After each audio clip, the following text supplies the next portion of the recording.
Namo saling budaya, namo budaya. Namo budaya.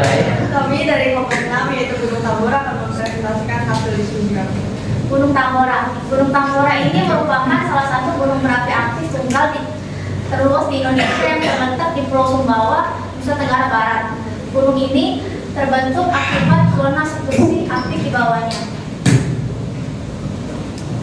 Dan sejarah Gunung Tambora ini dimulai pada tahun 1812. Gunung Tambora menjadi lebih aktif daripada tahun-tahun sebelumnya.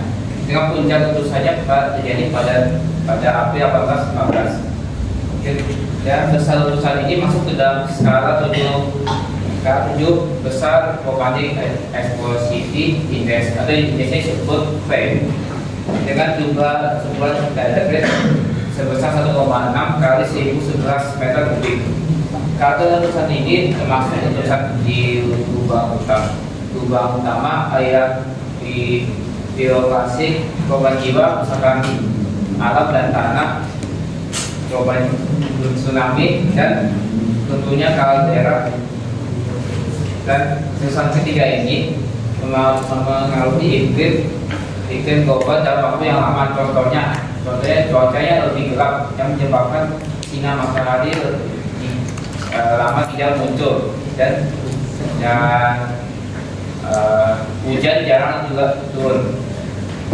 Dan akibat aktivitas Tambora setelah letusan tersebut berhenti pada tanggal 15 Juli 1815, dan aktivitas letusan selanjutnya terjadi lagi pada Agustus 1819 dengan adanya letusan kecil disertai dengan gempa susulan, dan orang sana dianggap gempa tersebut yang dianggap sebagai bagian dari letusan pada tahun 1819. Letusan ini masuk dalam skala kedua pada skala V sekitar tahun 1880 atau kurang lebih 30 tahun. Tambora kembali meletus, tetapi hanya di dalam kaldera. Letusan ini membuat aliran lava kecil dan eksklusif kubah lava yang kemudian membentuk kawah baru bernama Dora Api Toy di dalam kaldera. Proses terjadinya letusan. Gunung Tambora mengalami ketidakaktifan pada tahun 1815. Pada tahun 1812, kaldera Gunung Tambora mulai bergemuruh dan menghasilkan awan hitam. Pada tanggal 5 April 1815, letusan terjadi diikuti dengan suara gemuruh yang terdengar di Makassar, Sulawesi, Batavia, dan Ternate. Kapan dan di mana terjadinya letusan gunung?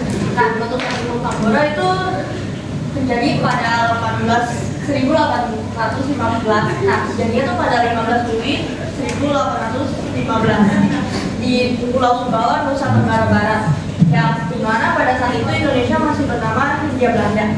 Nah, dampak terjadinya letusan menimbulkan korban sebanyak 70 sampai 75 ribu jiwa.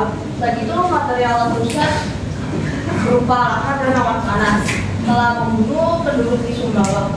Nah, dampak abu vulkanis ini juga merusak sumber pangan dan air minum hingga kekurangannya makanan.